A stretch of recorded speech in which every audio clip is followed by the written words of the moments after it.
लोकसभा चुनाव 2024 को लेकर तीसरे चरण के चुनाव से बड़ी अपडेट सामने आ रही है। बताएंगे आपको कैसे प्रचार खत्म होने के साथ ही राहुल गांधी ने नरेंद्र मोदी को नया चैलेंज भेजा है और खड़गे के द्वारा दिए गए चैलेंज का क्या जवाब बीजेपी की ओर से दिया गया है। दोस्तों बताएंगे क्या है पूरा मामला। और लालू यादव ने चुनाव को ये मरने का नहीं जिंदा रहने का चुनाव बताया है। बताएंगे इसके पीछे क्या है बड़ा कारण। दोस्तों सोशल मीडिया पर दो बड़े ट्रेंड कराए जा रहे हैं, राजपूत बाइकआउट बीजेपी और एक और बड़े ट्रेंड के बारे में आपको बताएंगे। दोस्तों नरेंद्र मोदी से माफी की मांग भी की जा रही है। इसी के साथ में एसआईटी के गठन को लेकर बड़ी जानकारी बताएंगे। रवन्ना के खिलाफ ब्लू कॉर्नर नोटिस जारी कर दिया गया है। दोस्तों इसी के साथ में तेजस्वी यादव को लेकर भी बड़ी अपडेट है। साथ साथ बताएंगे पुंछ में हुए टेररिस्ट अटैक के मामले को लेकर नरेंद्र मोदी और भाजपा के 370 के दावे पर सवाल खड़े किए जा रहे हैं। साथ साथ तेलंगाना में रोहित वेमुला को लेकर कांग्रेस पार्टी ने कुछ बड़े ऐलान किए। बताएंगे कैसे बीजेपी को बैकफुट पर धकेला जा रहा है। दोस्तों साथ साथ बंगाल के गवर्नर सीवी आनंद बोस पर लगे गंभीर आरोप के मामले को लेकर भी बड़ी अपडेट है। और यूपी में बीएसपी के नेता आकाश आनंद की रैली क्यों स्थगित की गई है, क्या बीजेपी के साथ मिली भगत की बड़ी जानकारी है। दोस्तों एक एक करके चलेंगे लोकसभा चुनाव जुड़ी फटाफट सारी बड़ी अपडेट की तरफ। लेकिन उससे पहले अगर आप भी मानते हैं कि तीसरे चरण के चुनाव में बदलाव के बयार की हैट्रिक लगने वाली है तो इस वीडियो को लाइक करके लाल बटन दबाकर चैनल को सब्सक्राइब करके बेल आइकन दबाकर कमेंट बॉक्स में जय हिंद जय भारत जरूर लिखेगा। चलते हैं सबसे पहले और सबसे बड़ी अपडेट की तरफ, जहां पर नरेंद्र मोदी को कांग्रेस पार्टी के मैनिफेस्टो पर डिबेट करने के लिए मल्लिकार्जुन खड़गे ने निमंत्रण भेजा था। लेकिन नरेंद्र मोदी डिबेट करने के लिए नहीं आए, केवल कांग्रेस पार्टी के मैनिफेस्टो को लेकर जहां तहां झूठ फैलाया जा रहा है। अब राहुल गांधी ने तेलंगाना में एक जनसभा को संबोधित करते हुए नरेंद्र मोदी को एक और बड़ी चुनौती दी है। दोस्तों उन्होंने कहा कि मैं नरेंद्र मोदी को कहना चाहता हूं कि कांग्रेस पार्टी की सरकार आएगी तो कांग्रेस पार्टी आरक्षण पर लगे 50% के लिमिट को खत्म कर देगी। उन्होंने कहा कि यदि कांग्रेस पार्टी सत्ता में आई तो ऐसा किया जाएगा। अब नरेंद्र मोदी और बीजेपी के लोगों को जवाब देना है कि क्या वो आरक्षण की लिमिट को पार करेंगे और आरक्षण और ज्यादा बढ़ाएंगे। भाजपा के नेताओं को यह चुनौती है राहुल गांधी की ओर से। दोस्तों देखते हैं क्या जवाब बीजेपी के नेताओं की ओर से दिया जाता है। साथ साथ आरजेडी के सुप्रीमो लालू यादव ने मोदी सरकार पर निशाना साधते हुए कहा कि लोकसभा चुनाव 2024 मरने नहीं बल्कि जिंदा रहने की लड़ाई है। देश की 140 करोड़ जनता गंभीरता से इस पर विचार कर रही है। सोशल मीडिया पर जारी किए गए बयान में लालू यादव ने यह बात कही है। उन्होंने कहा कि अगर फिर केंद्र में मोदी सरकार आई तो संविधान खत्म कर देगी, लोकतंत्र खत्म कर दिया जाएगा, आरक्षण समाप्त कर दिया जाएगा। उन्होंने आगे कहा कि युवा बिना नौकरी के मर रहा है, नौजवान बिना रोजगार मर जाएगा, आम आदमी महंगाई से मर जाएगा, पुलिस और अर्धसैनिक बलों में भी अग्निवीर स्कीम लागू कर देंगे, किसान अपना अधिकार मांगते मांगते मर जाएगा, नफरत और विभाजन अधिक बढ़ जाएगा, 10 वर्षों में बर्बाद संवैधानिक संस्थानों की बची कुची स्वायत्ता भी खत्म हो जाएगी। आपको बता दें कि इन दिनों प्रधानमंत्री मोदी लगातार बिहार के दौरे पर है। बीते एक महीने में 5 दौरे कर चुके हैं, 6 चुनावी रैलियों को संबोधित कर चुके हैं। उनके निशाने पर इंडिया अलायंस और लालू यादव की पार्टी आरजेडी रहती है, जिसे वो जंगल राज और भ्रष्टाचार की संज्ञा देते आए हैं। वहीं दूसरी तरफ आरजेडी के तेजस्वी यादव भी प्रधानमंत्री मोदी के हमलों का जवाब पलटकर देने में कोई कसर नहीं छोड़ते। साथ साथ सोशल मीडिया पर एक ट्रेंड देखा गया। दोस्तों इसमें लोगों ने सोशल मीडिया पर लगभग 33,000 के आसपास पोस्ट किए थे और राजपूत बॉयकॉट बीजेपी ट्रेंड कराया गया था। यानी सोशल मीडिया के माध्यम से भी लोगों तक मैसेज पहुंचाए जा रहे हैं। जिस तरीके से गुजरात में राजपूत समाज ने भारतीय जनता पार्टी का विरोध किया है, बीजेपी के खिलाफ वोट की अपील की है, बहिष्कार का ऐलान किया है, सोशल मीडिया पर भी कैंपेन चलाकर भाजपा को लेकर एक मजबूत मुहिम चलाई जा रही है। तीसरे चरण के चुनाव के दौरान राजपूत समाज के लोगों की वोटिंग का काफी मायने होगा। दोस्तों देखते हैं गुजरात में किस तरीके का वोटिंग पैटर्न होता है। क्या राजपूत समाज की ओर से, क्षत्रिय समाज की ओर से जो बहिष्कार किया गया है, क्या वो वोट में भी कन्वर्ट होगा। साथ साथ एसआईटी ने कर्नाटका के अंदर अपनी कार्रवाई को और तेज कर दिया है। प्रज्वल रेवन्ना के द्वारा यौन शोषण का शिकार हुई महिलाओं के लिए एक हेल्पलाइन नंबर जारी किया गया है 6360933847 और एसआईटी ने हेल्पलाइन के माध्यम से लोगों से रिक्वेस्ट की है कि जो लोग भी पीड़ित हैं प्रज्वल रेवन्ना के मामले को लेकर वो लोग सीधा कांटेक्ट कर सकते हैं। एसआईटी उनका प्रोटेक्शन करेगी और इस पूरे मामले पर और भी सबूत जुटाने के प्रयास किए जा रहे हैं। दोस्तों फुल एक्शन के मूड में है एसआईटी और प्रज्वल रेवन्ना के खिलाफ कड़ी से कड़ी कार्रवाई सुनिश्चित करने की कोशिश की जा रही है। प्रज्वल रेवन्ना के पिता को गिरफ्तार कर लिया गया है। इसी के साथ में प्रधानमंत्री मोदी और भाजपा के लोग भी भीड़ नहीं जुटा पा रहे। दोस्तों हरियाणा के मुख्यमंत्री नायब सिंह सैनी रविवार को झज्जर के अंदर बेरी में बीजेपी की विजय संकल्प रैली में पहुंचे थे। इस दौरान उन्होंने भीमेश्वरी देवी के दर्शन किए और रैली में बीजेपी के कार्यकर्ताओं ने उनका जोरदार स्वागत किया। लेकिन स्वागत तो करते, अगर भारी भीड़ होती तो कार्यकर्ता केवल मौजूद थे, वहां पर स्थानीय लोगों की एकदम स्थिति नहीं देखने को मिल रही थी। दोस्तों पूरी की पूरी कुर्सियां खाली थी। सोशल मीडिया पर अब वीडियो शेयर किए जा रहे हैं। न्यूज आर्टिकल लिखा गया है कि अब हरियाणा के अंदर भारतीय जनता पार्टी के लिए उल्टी गिनती शुरू हो चुकी है। ऐसा इसलिए क्योंकि मनोहर लाल खट्टर के समय से ही बीजेपी की विजय संकल्प रैली के अंदर लोग नहीं आ रहे हैं। अब मुख्यमंत्री बदलने के बाद भी वही हालत है। झज्जर जिले में रोहतक लोकसभा से बीजेपी के प्रत्याशी डॉक्टर अरविंद शर्मा के समर्थन में लगातार 3 रैलियां मुख्यमंत्री नायब सिंह सैनी ने की है। एक रैली में पूर्व मुख्यमंत्री मनोहर लाल खट्टर की मौजूदगी भी देखी गई थी। इसके बावजूद लगातार भीड़ नहीं आने के कारण यूं कहिए कि 50% कुर्सियां भी नहीं भर रही है, जो भारतीय जनता पार्टी के लिए दयनीय स्थिति है। दोस्तों अगर आप भी मानते हैं कि इस बार हरियाणा ने अपना मैसेज लाउड एंड क्लियर दे दिया है तो इस वीडियो को लाइक करके अपनी राय जरूर लिख बताएगा। साथ साथ मुंगेर से सांसद रहे बाहुबली नेता अनंत सिंह को अचानक से पैरोल दे दिया गया है। दोस्तों इस पूरे मामले पर समाजवादी पार्टी के नेता ने कहा कि मोदी समर्थक एक माफिया कत्ल का एक आरोपी अनंत सिंह को पैरोल मिल सकता है, पर एक राष्ट्रीय पार्टी आम आदमी पार्टी जिसकी 2 राज्यों में सरकार है, खुद दिल्ली के मुख्यमंत्री हैं, ऐसे श्री अरविंद केजरीवाल को न जमानत दी जा सकती है, न चुनाव प्रचार के लिए उन्हें पैरोल दिया जा सकता है। देश में घोर तानाशाही है। अरविंद केजरीवाल को पैरोल नहीं दिया जा रहा, जबकि कत्ल के इल्जाम में जेल में बंद एनडीए के समर्थक को पैरोल दे दिया गया है। साथ साथ दोस्तों जयराम रमेश ने क्रोनोलॉजी समझाते हुए कहा कि आप क्रोनोलॉजी को समझिए। मध्य प्रदेश की पूर्व मुख्यमंत्री उमा भारती ने महिला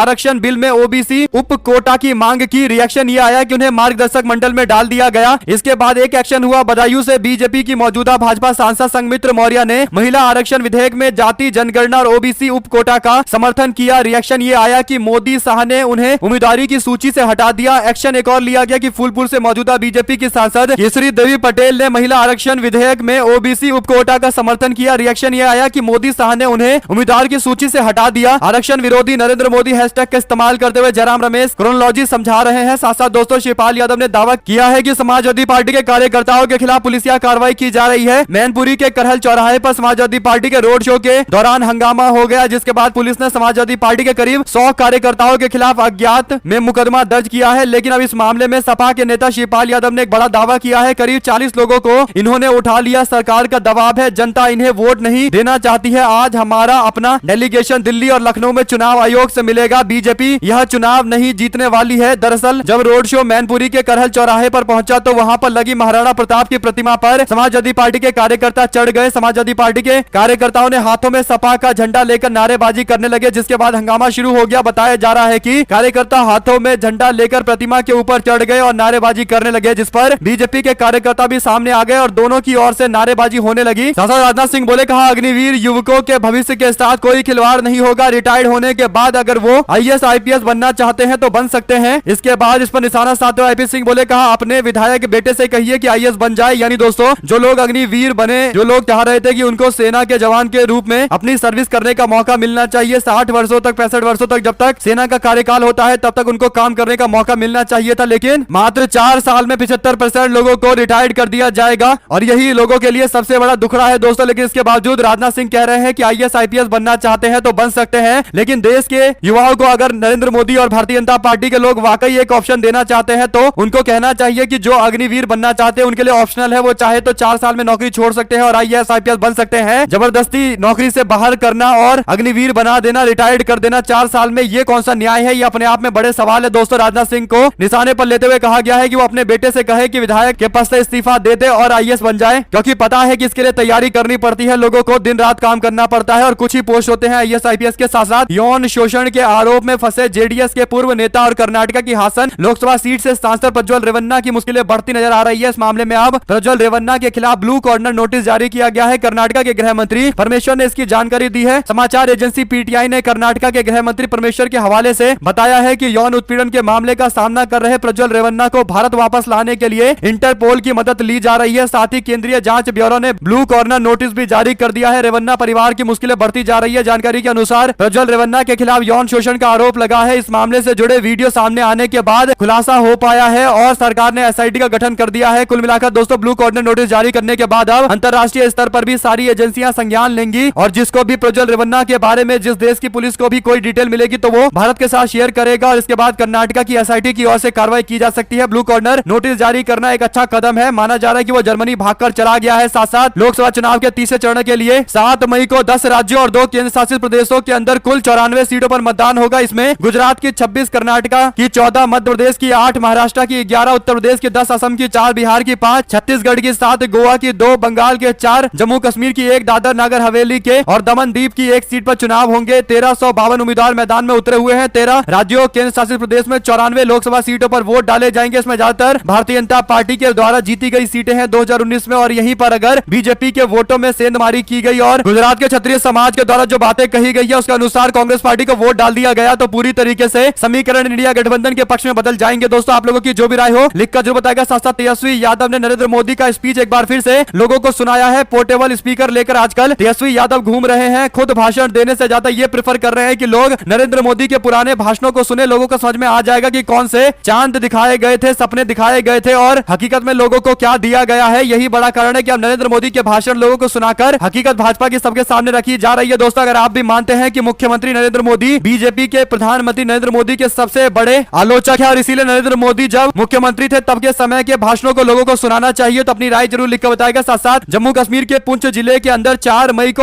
आतंकियों ने भारतीय वायुसेना के काफिले पर हमला कर दिया। इस हमले में सेना का एक जवान भी शहीद हो गया। इस बीच नेशनल कॉन्फ्रेंस के अध्यक्ष फारूक अब्दुल्ला ने आतंकी हमले पर प्रतिक्रिया दी और जवान की शहादत पर दुख जताया है। पुंछ आतंकी हमले और भारत पाकिस्तान संबंधों पर फारूक अब्दुल्ला ने समाचार एजेंसी पीटीआई से बातचीत की है। मैं शहीद को श्रद्धांजलि देता हूं और घायलों के शीघ्र स्वस्थ होने की कामना करता हूं। अमित शाह कहते थे कि आर्टिकल 370 आतंकवाद के लिए जिम्मेदार है, अब यह खत्म हो गया है, लेकिन आतंकवाद हमला अभी जारी है। मुख्य समस्या भारत पाकिस्तान के बीच तनाव है। दोनों देशों के एक दूसरे से बात करनी चाहिए और मुद्दे को सॉल्व करना चाहिए। आतंकवादी हमला जो पुंछ में हुआ है जिसमें एक जवान भारत का शहीद हुआ है दोस्तों, फारूक अब्दुल्ला ने इसी मुद्दे पर भारतीय जनता पार्टी को धारा 370 को लेकर किए जा रहे दावे पर घेरा है। आप लोगों की इस पूरे मामले पर जो भी राय हो लिखकर जरूर बताएगा। साथ साथ अमेठी और रायबरेली के अंदर प्रियंका गांधी खुद से कमान संभालने वाली है, उनका डेरा जमने वाला है। प्रियंका गांधी अमेठी रायबरेली में चुनाव प्रचार की कमान संभालेंगी। इसके अलावा मल्लिकार्जुन खड़गे, सचिन पायलट भी चुनाव प्रचार करेंगे। सोनिया गांधी के लिए भी कार्यक्रम तय किए गए हैं दोस्तों। साथ साथ तेलंगाना में सरकार बनने के बाद लाएंगे रोहित वेमुला एक्ट। कांग्रेस पार्टी ने बड़ा वादा किया है। 2016 में हैदराबाद यूनिवर्सिटी में छात्र वेमुला की आत्महत्या के मामले में क्लोजर रिपोर्ट दायर की गई है। इसमें दावा किया गया है कि रोहित वेमुला दलित नहीं था और उसने अपनी असली जाति के सामने आने के डर से आत्महत्या की थी। कांग्रेस पार्टी के महासचिव केसी वेणुगोपाल ने कहा कि रोहित वेमुला की मौत एक खतरनाक उत्पीड़न है जिससे भाजपा की दलित विरोधी मानसिकता सामने आ गई है। उन्होंने कहा कि राहुल गांधी समेत पूरी कांग्रेस इस मुश्किल के समय में रोहित वेमुला के परिवार के साथ खड़ी है। वेणुगोपाल ने कहा कि तेलंगाना पुलिस पहले ही कह चुकी है कि क्लोजर रिपोर्ट जून 2023 में तैयार कर ली गई थी, यानी बीआरएस पार्टी की सरकार के दौरान ही क्लोजर रिपोर्ट बना ली गई थी और सारी खामियों के बारे में जांच की जा रही है। तेलंगाना की कांग्रेस सरकार पूरे मामले पर सुनिश्चित करेगी कि सही से जांच हो। और इसके बाद कांग्रेस ने एक और वादा किया है कि रोहित वेमुला के नाम से केंद्र में सरकार में आएंगे तो एक्ट बनाएंगे जिससे SC/ST समाज के लोगों को प्रोटेक्शन दिया जाएगा। साथ साथ सीवी आनंद बोस जो बंगाल के गवर्नर है उनके खिलाफ एक गंभीर आरोप लगा था दोस्तों, उन्हें क्या जांच के लिए बुलाया जा सकता है? गवर्नर को लेकर दावा किया गया है। राजभवन ने कहा है कि गवर्नर पर लगे सारे आरोप गलत है, जैसा कि गवर्नर दावा कर रहे हैं। और इसके बाद गवर्नर के खुद के प्रिविलेज होते हैं, यानी दोस्तों विशेष अधिकार होते हैं जिसके तहत गवर्नर को इम्यूनिटी होती है कि वो किसी भी क्रिमिनल मामले को लेकर जांच से बचे रहेंगे जब तक राजभवन के अंदर कार्यरत रहेंगे। और ऐसे में कोलकाता के अंदर पुलिस ने 8 मेंबर की स्पेशल इंक्वायरी टीम बनाई है, SIT बनाई है, जिसे पूरे मामले पर संज्ञान लेने के लिए कहा गया है। पुलिस ने CCTV के फुटेज और यहाँ तक कि कुछ लोगों को समन भी भेजा है। अगर कुछ एविडेंस मिलता है तो हो सकता है कि राजभवन के गवर्नर सीवी बोस के खिलाफ कार्रवाई की जाए दोस्तों। हो सकता है कि मामला सुप्रीम कोर्ट भी पहुंच जाए। साथ साथ तेजस्वी यादव की तबीयत खराब हो गई, व्हील चेयर पर बैठकर एयरपोर्ट से बाहर निकले, बॉडीगार्ड ने गाड़ी में बिठाया है। तेजस्वी यादव लगातार अपने पीठ में दर्द को लेकर, बैक में दर्द को लेकर परेशान है। उनको कई सारी रैलियां करनी पड़ रही है, लगभग 100 के आसपास उन्होंने रैलियां कर ली है और आने वाले दिनों के अंदर लगभग 100 और रैली करने वाले हैं। पीठ में दर्द उनके लिए सबसे बड़ा चुनौती बना हुआ है। ऐसे में दोस्तों तेजस्वी यादव अपनी रैलियों को बंद करने को तैयार नहीं है, लगातार रैलियां कर रहे हैं। हालांकि उनको व्हील चेयर पर बैठा हुआ देखा गया था। सांसद उत्तर प्रदेश में बहुजन समाज पार्टी के राष्ट्रीय समन्वयक आकाश आनंद ने सभी रैलियों को स्थगित कर दिया है। इसके बाद कोई कारण नहीं बताया गया है। दोस्तों 29 अप्रैल को सीतापुर में अपमानजनक भाषा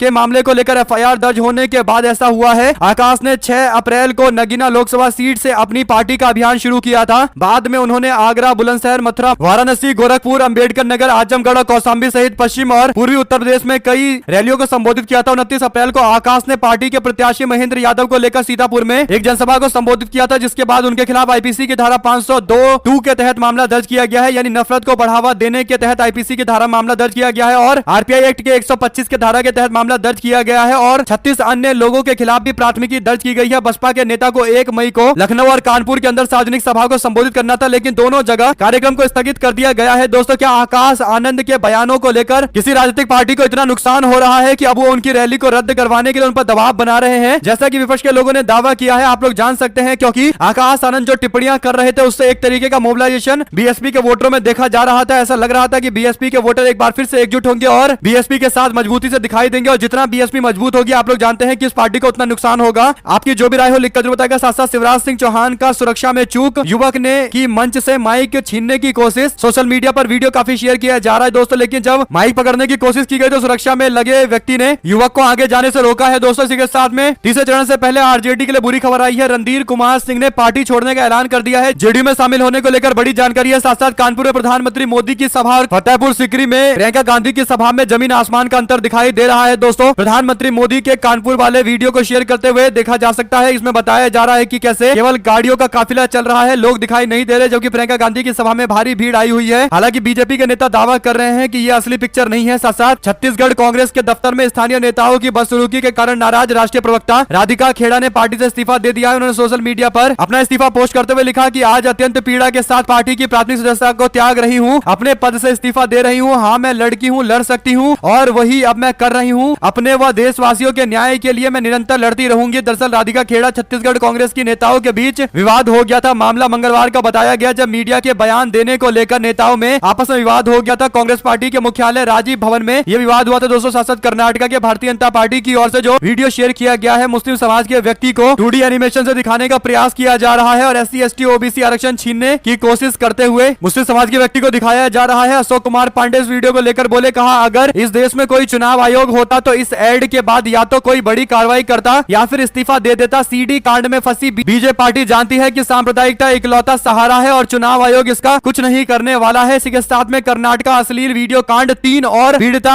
SIT के पास पहुंची है। यानी कुल मिलाकर दोस्तों, कांग्रेस पार्टी ने जिस तरीके से अभियान चला रखा है और कांग्रेस की सरकार जिस तरीके से काम कर रही है, यह मामला और बड़ा होता जा रहा है। HD रेवन्ना की गिरफ्तारी के बाद पीड़ितों ने SIT से संपर्क साधना शुरू कर दिया है। 2 दिनों पहले राहुल गांधी ने एक लेटर लिखा था और कर्नाटक के मुख्यमंत्री को कहा था कि वो पीड़ित परिवारों को और पीड़ित लोगों के लिए प्रोटेक्शन का काम करे, उनकी सुरक्षा सुनिश्चित करे, उनके हितों के कार्य करे, उनको न्याय हर संभव दिलाया जाना चाहिए। इसके बाद मुख्यमंत्री ने SIT को कहा होगा और इसके बाद SIT से पीड़ित परिवार के लोग और पीड़िताएं संपर्क साध रही है और अपने अपने हिसाब से सबूत देने का प्रयास कर रही है दोस्तों, जिससे मामला काफी बड़ा बनेगा। और भारतीय जनता पार्टी और NDA गठबंधन के साथ मिलकर एक प्रत्याशी जो मैदान में उतरा था प्रज्वल रेवन्ना, उसके खिलाफ कार्रवाई की जाएगी। अगर आप भी मानते हैं कि NDA गठबंधन के प्रत्याशी के चुनाव जीतने से पहले वो जेल में होना चाहिए और उसको गिरफ्तार किया जाना चाहिए, तो अपनी राय जरूर लिखकर बताएगा दोस्तों। साथ साथ जो मैनपुरी में हुआ महाराणा प्रताप के मूर्ति पर झंडा लगाने को लेकर विवाद, इसके बाद दावा किया गया है कि एक महिला से बीजेपी सरकार इतनी डर गई है, यानी मैनपुरी के अंदर डिंपल यादव के चुनाव लड़ने से इतनी ज्यादा डर गई है कि ठाकुर वर्सेस यादवों के बीच में नफरत फैलाने की कोशिश की जा रही है। कुछ किराए के लोग द्वारा नफरत पैदा करके वीडियो को म्यूट करके चलाया जा रहा है। आपको बता दें कि मैनपुरी से इस बार भारतीय जनता पार्टी ने मंत्री को मैदान में उतार रखा है और क्षत्रिय समाज की ओर से बीजेपी के बहिष्कार का ऐलान किया गया है। दोस्तों, तो महाराणा प्रताप की मूर्ति पर कुछ लोग चढ़कर झंडा लगाने लगे और इस पर विवाद हुआ है और कार्रवाई की गई है, FIR दर्ज की गई है। तो इसे सुनियोजित तरीके से की गई साजिश बताया जा रहा है। समाजवादी पार्टी से जुड़े हुए लोगों ने भी इसे साजिश बताया है और Rajput of India social media handle से यह दावा किया गया है। IP सिंह बोले, कहा समाजवादी पार्टी समाज को जोड़ने का काम करती है। क्षत्रिय समाज दृढ़ता के साथ कंधे से कंधा मिलाकर सपा के साथ चलता रहता है और आगे भी चलता रहेगा। 4 जून के बाद मोदी हारेगा और योगी रहेगा, यह तय क्षत्रिय समाज को करना है। सपा सरकार में 12 कैबिनेट मंत्री क्षत्रिय रहे हैं। मोदी हटाओ देश बचाओ। यानी दोस्तों, मैनपुरी के इस घटनाक्रम को अगर आप पूरे संदर्भ में देखेंगे तो आपको बड़ी पिक्चर समझ में आएगी कि ऐसा क्यों किया जा रहा होगा और इसके पीछे क्या कोई संयोग है या फिर किया गया प्रयोग है। साथ साथ अंबाला के अंदर राजपूत समाज ने बड़ा ऐलान किया है, चुनाव में बीजेपी का नहीं करेंगे समर्थन। शेखावत बोले, कहा बीजेपी ने हमेशा पगड़ी उछाली है। राजपूत समाज ने राजस्थान, गुजरात और यूपी के बाद हरियाणा के अंदर भी बीजेपी से किनारा करना शुरू कर दिया है। ऐलान कर दिया गया है। हरियाणा के अंबाला जिले के शहजादपुर में क्षत्रिय स्वाभिमान महापंचायत के मंच से ऐलान किया गया है कि कार्यक्रम में बतौर मुख्य अतिथि के रूप में क्षत्रिय राजपूत करणी सेना के राष्ट्रीय अध्यक्ष डॉक्टर राज शेखावत पहुंचे। डॉक्टर शेखावत ने बीजेपी के विरोध में वोट करने का आह्वान करते हुए कहा कि भाजपा प्रत्याशी को जो दूसरी पार्टी का प्रत्याशी टक्कर दे उसका समर्थन करे, बीजेपी का बहिष्कार करे, इनको सबक सिखाना जरूरी है। दरअसल दोस्तों, ये वही राजपूत समाज के नेता है जिनके पगड़ी उछालते हुए सोशल मीडिया पर वीडियो देखा गया था। साथ साथ हरियाणा के फरीदाबाद में लोकसभा चुनाव के मद्देनजर भारतीय जनता पार्टी अब रूठों को मनाने का प्रयास कर रही है। इसी कड़ी में बीती रात को पूर्व CM मनोहर लाल खट्टर पूर्व विधायक नागेंद्र भड़ाना को मनाने के लिए उनके आवास पर पहुंच गए। भड़ाना बीजेपी के प्रत्याशी कृष्णपाल गुर्जर के चुनाव प्रचार से कन्नी काट रहे हैं। हालांकि अभी उनकी नाराजगी की वजह होठों पर नहीं आई है। कांग्रेस पार्टी प्रत्याशी महेंद्र प्रताप और भड़ाना दोनों एक ही गांव के हैं। बता दें कि नागेंद्र भड़ाना NIT